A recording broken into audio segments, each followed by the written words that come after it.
gartee jechuun wallahi ni ajaa'ibdan akka ilma dhiiraatti jechuun ana achirratti maaliin argee akka gartee yeroo takka gisee ilaalu dhalaan tun irra hedduu akka isiin qalaxa isiin fiddeen badii isiin fiddeeni ilma dhiiraa homatan malee silaa badii dhalumaa fide kana ajjeesaati sin ajjeesanaan jaa yoo ati gabbaate yoo mana kanaa baate jeeni miciyoo takka fidatee jechuun dirree dhawaate keessa hojii galee gurbaa warra jimmaati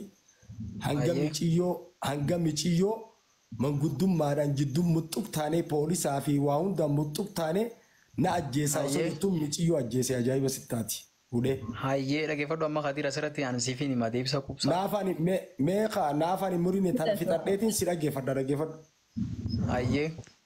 Miciyyoon tun addana baasaa jette isa kanaan addana baasaa jettee haadhaa fi obboleeyyee yaamtee nu hunda teenyee haa dubbii jidduu dubbanne nuti immoo akka heeraatti akka seeraatti heerri Oromoo seerri Oromoo walitti dachaasuudha waliin lolchisuun qabnu jaartiin dhalaan takka mana isii qabdi jenna isiin ammoo osoo didduuti bikka sanii duute eenyu badii qabame sheenaa laalka. Hayyee bara dhugaadha amma harta kanaate amma habba tokko garte beektaa haa kana. Dubartiin godhu jirtu garuu hedduu jira beektaa waan takka maaltu jira beektaa Khadiir. Dubartiin akkana. Namni jaartii fiite mana takka keessa hojii galan. Qoy mana tokko keessa jaartii fiite mana tokko keessa hojii galan taqoorii takka hojii nyaatan. Kun billaa tallaayi ajjeesuun qooduuf garuu ilaa sadarkaa isa waan geessaatii jira malee. Bilaash ilaa sadarkaa hanga ajjeesuu san hin koonguma. Namni jaartii fiitii miti saayiba fiituu nama guyyaa lama hojii nyaatee hojii dhugee hojii rafee oolu. Samaali mul'uu labbuu isaan kun. Amma dhaggeeffadhu walajjeessu san maaltu fidemee miskitti maalirraa ajjeesaa? Obsa gaaffii tanaa kan deebisuu fi yaadaayyee kan dandeettiin obsa. Wanni wal ajjeesuu jechuun ati Khadiir mataan kan kee ajjeesuu ni ati mataan kee. Ati mataan kee ajjeesuu ni akkamiyyoo naan jette? Intalti dhalaadhaatun beekadhu waa hedduu nuutaati. Haadha nuutaati, obboleetti nuutaati, ni dhallaa intala nuutaati, ni fuunaa jaarti nuutaati. Si galee? Garuu wanni isin waliin qabdan leencalloo waliin qabdan qabeenya wajji qabdan itti gaafatamni keessan takka itti yaamamni keessan takka si galee haati manaa tan teetun osoo ni ati jaalattu osoo ni ati kabajjuu yoo ni gartee sin dhageenye si tuffattee bakka ati hin dhageen jetteen irraan hafne si galee humattuu jiraattee fi jiraachuu dhabuu kan keetillee waa takkatti lakkaa'u dhiiftee sigale tufi bas ati feetee jiraachuu baatti umattu silaaltu nama kana gortitee dadhabdee gizeette wanti ati gootu kabiraa takka hin jiru nani kallee hoggaa teette manguddollee walitti deebestiifi ati kuchiifte intala kuchiifte akkasitti sigale garuu kuchiisuu sanirra filatamaan ishii san nagaan gaddisu irraa filatamaadhaa beekadhu. Garuu immoo gaafa si aarsite ilmi namaa kun ni aara. Gaafa aare fakkeenyaaf waan takka asirratti dubbachuun taane jira bara. Haadhuma manaa tan ta'e tanaata akkaan jaalattu waan asirratti dubbanne faa waan namarratti dubbachuun faan ka'anii faa gooti ishiin san. Dhiirti abshaalli amma yeroo san numa geggeessa ishii numa hiika. Dhiisi eewwaa dhugaa keeti garuu laal nuti dhiirtii kun beektaa dhiirtii amallee dhiiraa yeroo hedduu kabaja fadha beektaa. Kabajaa fi ajaja isaa godhuu fadha beektaa ajaja isaa san nilleen godhin gisee san ammoo nin godhoo ittiin. Dhalaan jelloomu jiyooti. Biruma kutaa wallahi garuu isiin ammoo akkasii miti. Beekaa waan isa garaa waan isa aarsu sammaree ni hunda leetu. Isii fi sheetaanii wal ta'anii. Amma walii agallu dhaggeeffadha Okaash mucaan kun Okaash kun amma mucaan Okaash kun dhalaan uumama jelloodha bakka jelloo. Yaa walaa dhaggeeffadhu rabbiin duraanuu jallise isii fi sheetaanii bara attan baanii bara sheetaanii bara isii keessaa nu seenaa bara. Amma kanaafuu amala tolfachuu qabna waa isaanii beekanii. Okay isaanii amala isaanii rabbumaatti tolchaa fi amma laakiin akka dhiiraa gisee ilaallu immoo ilmaan haadha takkaatu amalli isaaniitii fi yaadni isaanii adda addaa amma mucaan kun maal jee Okaash kun maal jee ni beekta amma ilma dhiiraarraa jechuun kanuma rabbiitti ajaje malee abshaalli jaartiin hiikaa jee ammoo jaartii lama akkanumatti hiikee ajaa'iba sittaatee ilmoo xiyyaa wajjin maaliif waan inni hiikeef waan biraa osoo hin ta'in waan inni hidhaa arkee beefi amma sagal hidhamee arkeefin hidhaa sanii fi waa hunda nan mul'attee yaabotun hidhan na deebisti rakkoo hin danda'u jeetiin irraa qabadhee ilmoo xiyyarraa fudhadhee ajaa'iba sittaati laal namni hanguma walirra bulee hanguma walirra waa arke namtichi amma nutii fi bigaagoo ka bishaan baharaa sanitti doonii sanirratti dheebuu fi beela arkee akkasitti biyya san dhaqee fi isin tokkoo miti dhugaa inni rakkoo inni harkisan rabbiin nu garsiisin rakkoo inni harkisan. Abbumarra beeku ba.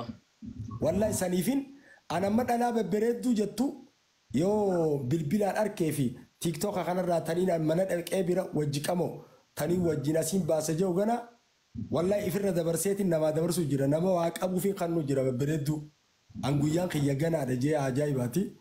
Saniifuu isin silaa jarjaruu baattanii bareedaadha. Anammoo dhugaa bara maalaan dhalaan ajjeesaan jiru. Khadiir obboleessa keenya sirraa fudhannee gorsa kee bara ati nama nu dura bultii keessaas ture nama nu gurmiinis nurra guddaa waa hundaa bara sirraa fudhannee bara san beekumsaa bara sirraa fudhannee garuu tanuti jechuu jirru bara dhalaan tun ifiif siyaarsitee ilaa sadarkaa san si geessisti malee dhiirtiilee calloo numa qabaa fi haadha manasaa honguman godhuu. Amma bikka dhalaan irraa itti si eegaltu si himume dhalaan garaa si guu bikkatti irraa si eegaltu si himu.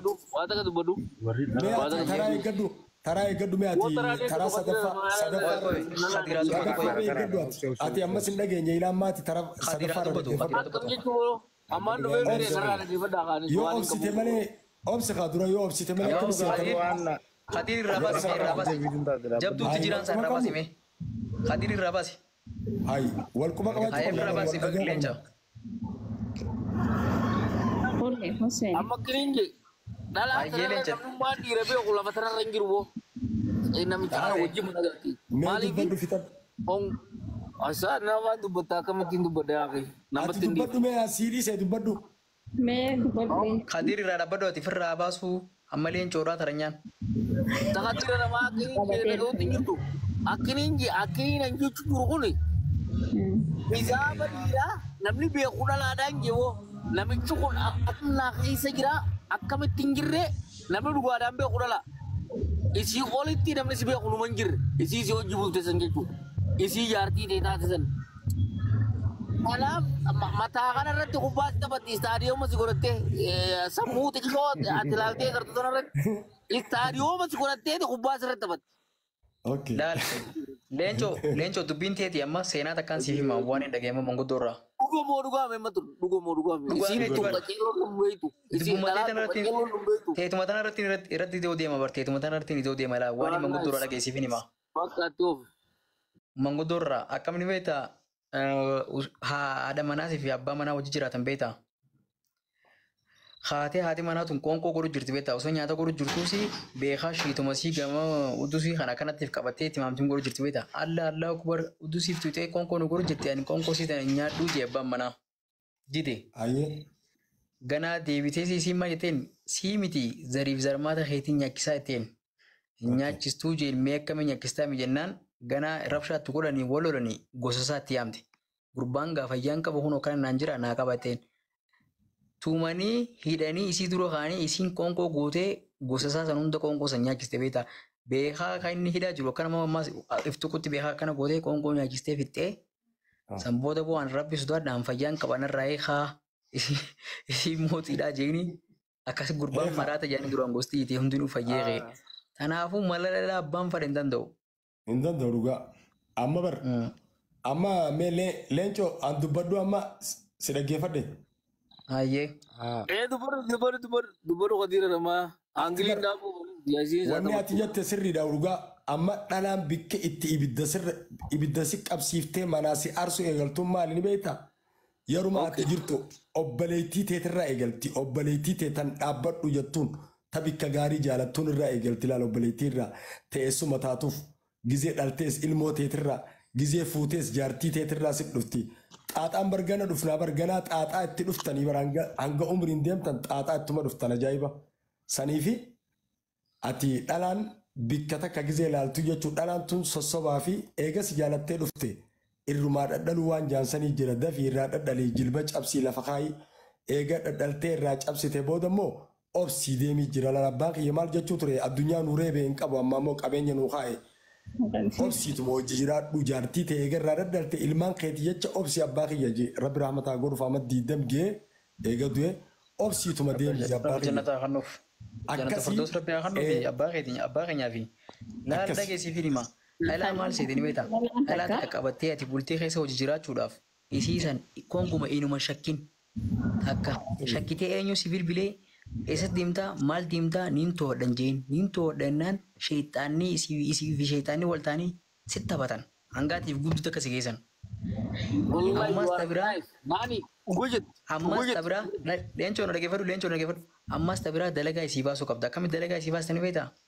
Isiin ati maalirra jirtettee si haa barbaaddu malee ati immoo isiin maalirra jirtettee isiin tootiin isiin shakkin isiin si haa shakkitu akkasii bultii nagaa jiraatan. Asirratti dhalaan tuni waan takka soodis afaan